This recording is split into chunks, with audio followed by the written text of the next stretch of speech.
대한민국 공무원으로서 헌법과 법령을 준수하고 국가를 수호하며 국민에 대한 봉사자로서의 임무를 성실히 수행할 것을 엄숙히 선서합니다. 2025년 7월 24일 해양수산부 장관 전재수. 해양수산부 공직자 여러분, 그리고 해양경찰청 공직자 여러분, 반갑습니다. 전재수입니다. 안녕하십니까.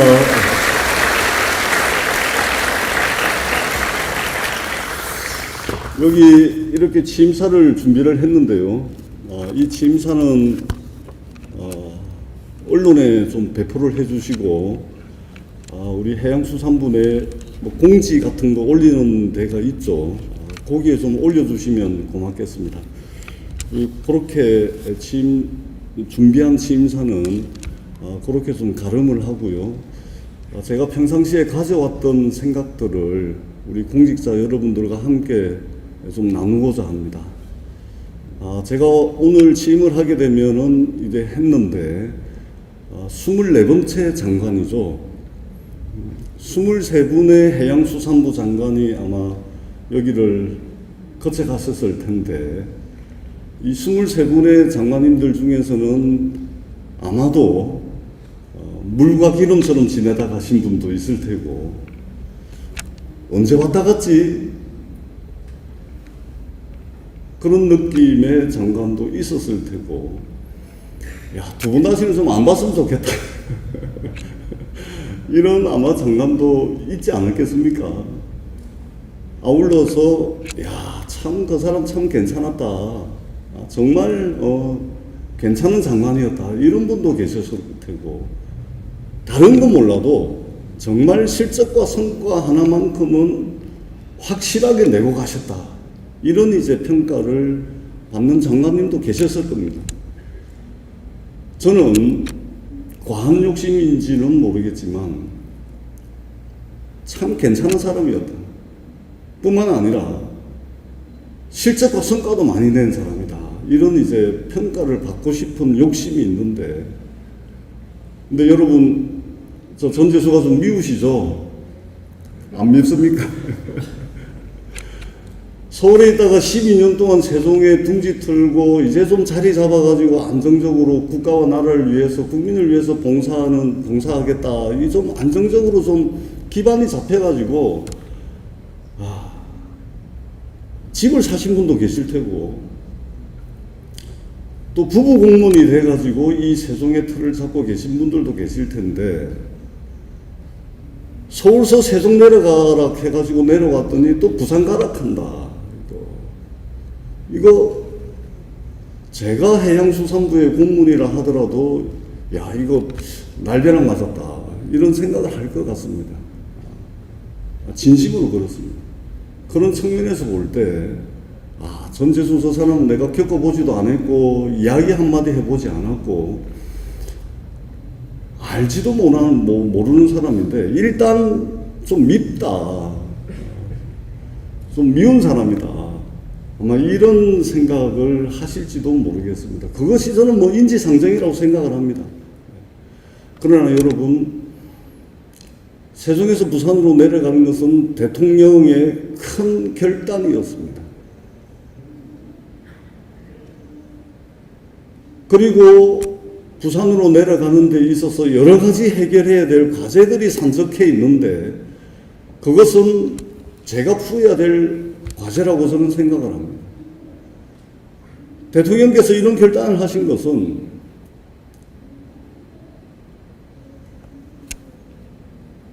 닥쳐오는 일만 해가지고는 대한민국의 미래가 없다라고 하는 절박한 심정이 있었습니다.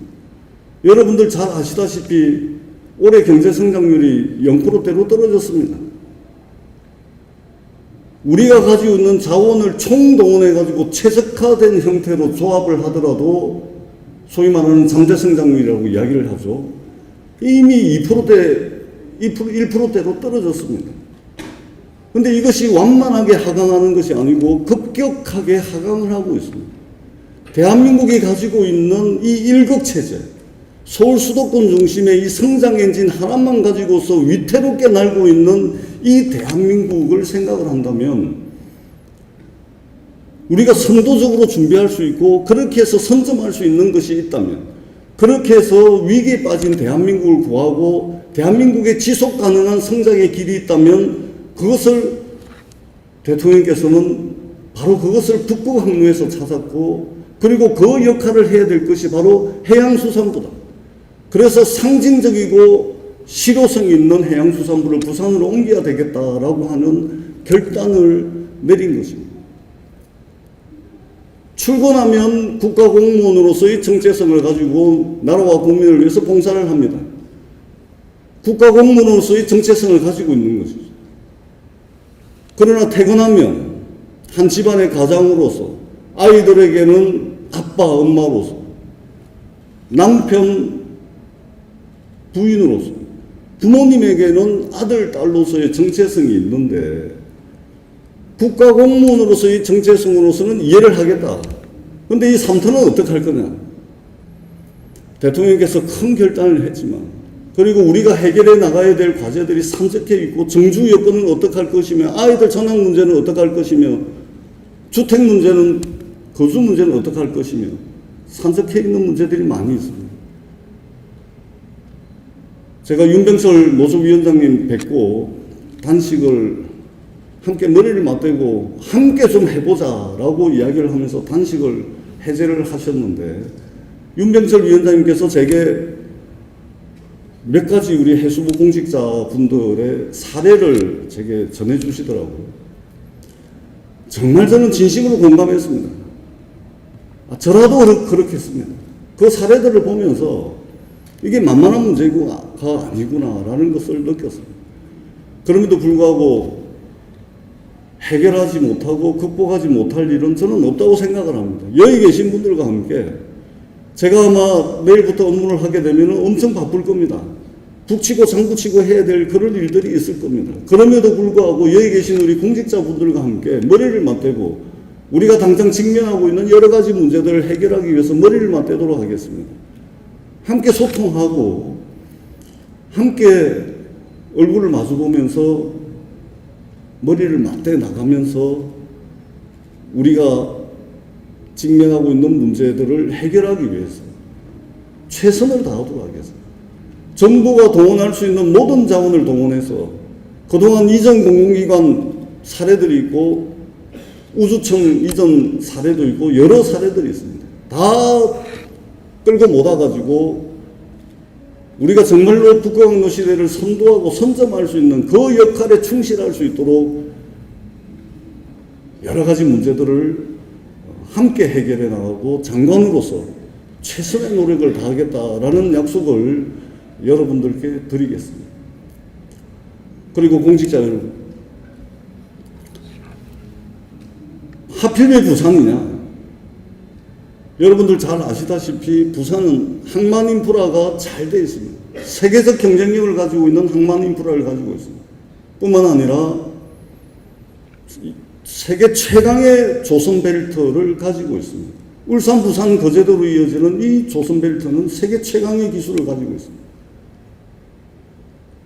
해운 인프라는 또 어떻습니까? 270개 가까이 되는 컨테이너 전기 노선을 가지고 있습니다. 세계 항만 연결성 기준으로 하자면 대한민국이 세계 4위입니다. 뿐만 아니라 이 부산, 울산, 경남의 배후 지역에는 수출 산업단지들이 포진되어 있습니다. 여러분들 잘 아시다시피 울산의 자동차 석유화학, 부산, 울산, 경남의 조선산업, 포항의 철강산업, 그리고 창원의 기계, 첨단산업, 방위산업까지 배후단지에 많은 수출용 산업단지들이 가지고 있습니다. 이처럼 산업 인프라도 굉장히 잘 조성이 되어 있습니다. 뿐만 아니고 국립부산대학교, 국립부경대학교, 국립한국해양대학교, 국립창원대학교와 같은 이런 대학의 조선해양 관련 학과들이, 수산 관련 학과들도 다 개설이 되어 있습니다. 인재를 공급할 수 있는 인재 인프라도 잘 되어 있습니다. 항만, 조선, 해운, 산업, 인재 인프라까지 부산을 중심으로 이 동남권에 잘 포진되어 있는데 그동안 각계약진했습니다.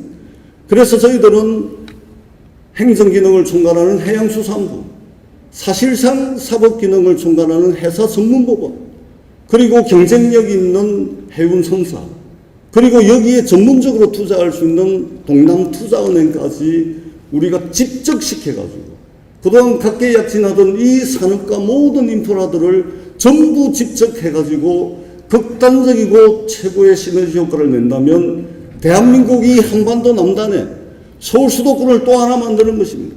한반도 남단의 이 서울 수도권을 저는 해양 수도권이라고 앞으로 여러분들과 함께 부르게 될 것입니다. 그렇게 된다면 대한민국이 위태롭게 날고 있는 이 성장 엔진 하나를 가지고 위태롭게 날고 있는 이 대한민국이 새로운 성장 엔진을 이 동남권에서 해양 수도권을 통해서 성장 엔진을 하나 더 장착한다면 안정적으로 대한민국이 지속 가능한 성장이 가능할 것이다. 저는 그렇게 생각합니다. 많은 분들이 북극항로 얼음이 언제 녹을 줄 알고 그렇게 이야기하느냐. 러시아에 대한 국제 제재가 지속되고 있는데 대러 관계, 러시아와의 관계없이 어떻게 러시아 연안의 북극항로를 간단 말이에요. 기항지도 없는 러시아에 그 새롭게 열리는 바닷길에 과연 상업적 가치가 있겠느냐, 경제적 가치가 있겠느냐, 부가가치가 생길 수 있겠느냐, 많은 분들이 의문을 제기합니다. 그러나 분명한 것은 얼음이 녹고 있고 새로운 바닷길이 열리고 있고 이 새로운 바닷길이 열릴 때마다 역사적으로 우리는 새로운 문명이 탄생했고 새로운 국제질서가 재편됐다는 것을 우리는 역사 속에서 확인할 수가 있습니다. 그렇기 때문에 마냥 앉아서 기다릴 수가 없습니다. 이미 중국은 컨테이너선을 운항하고 있습니다. 러시아는 전쟁이 끝나자마자 무려 40조 원에 달하는 투자 계획을 가지고 있습니다. 프랑스는 어떻습니까? 프랑스를 대표하는 선사는 환경 문제 때문에 북극항로 우리 돈이 많이 이윤이 남더라도 그쪽 북극항로길은 이용하지 않겠다 합니다. 그런데 뒤에서는 쉐링선 컨테이너를 구매하고 있습니다. 미국은 이미 15척에 달하는 쉐링선 구매 계획을 발표를 했습니다. 전 세계가 새로운 바닷길, 새로운 물길을 열리는 것에 대해서 전 국가적 에너지를 결집해가지고 움직이고 있습니다. 지정학적으로 이 북극항로의 가장 큰 혜택을 받을 수 있는 이 대한민국 남단, 이 인프라가 잘 돼 있는 여기에 우리가 조금 더 준비를 한다면 경쟁하고 있는 세계에서 우리가 주도적 위치, 그렇게 해서 북극항로를 선점할 수 있다. 이런 믿음과 확신을 저희들은 가지고 있습니다. 그렇기 때문에 여러분들 많은 개인적인 어려움들, 그럼에도 불구하고 그것을 저희들이 모르는 것은 아닙니다. 그럼에도 불구하고 행정기능을 총괄하는 해양수산부가 이 대한민국 남단에 가가지고 마중물 역할을 해야 되겠다라는 문제의식을 저희들은 가지고 있습니다. 그리고 어떤 분들이 이야기합니다. 이재명 정부 5년 내내 가가지고 5년 뒤에 정권 바뀌면은 해양수산부 또 세종으로 가는 거 아니냐. 천만에요. 불가능한 일이에요. 제가 이전에 청와대 국정상황실에 있을 때 기보신보 본사 통합한다고, 본점을 통합한다고 했던 적이 있습니다. 그때 당시 제 기억으로는 부실채권이 한 8천억이 있어가지고 그거를 일반 회계로 다 털어주고 기보신보 통합해라. 그러면은 그 부실채권 정부 재정으로 다 털겠다. 난리가 났죠. 전부 찬성을 하고 난리가 났습니다. 다 오케이 했습니다. 근데 결국 통폐합 못했습니다. 왜냐하면 기보신보의 본점이 하나는 대구에 있고 하나는 부산에 있고 대구 시민들, 부산 시민들이 난리가 난 겁니다. 안 되는 겁니다. 부산으로 해양수산부가 내려갔는데 어떤 정권이 들어서 가지고 해양수산부를 다시 다른 데로 옮긴다.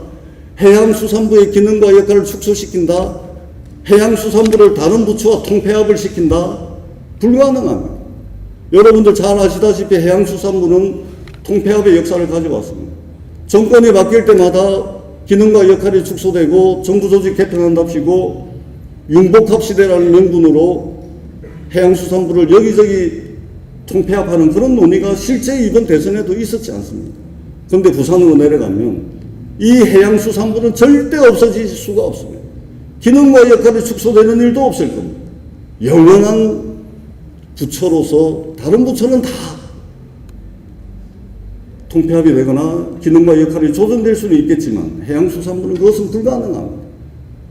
부산, 울산, 경남의 800만 시도민들이 그것을 용납하지 않을 것이고 북부강류의 새로운 성장 엔진을 주도적으로 개척하고 있는 해양수산부를 도대체 해양수도권에서 누가 뺄 수 있단 말입니까? 그런 걱정은 안 하셔도 되겠다, 이런 말씀을 드리겠습니다. 다시 한번 우리 해양수산부 공직자 여러분, 그리고 해양경찰청의 공직자 여러분,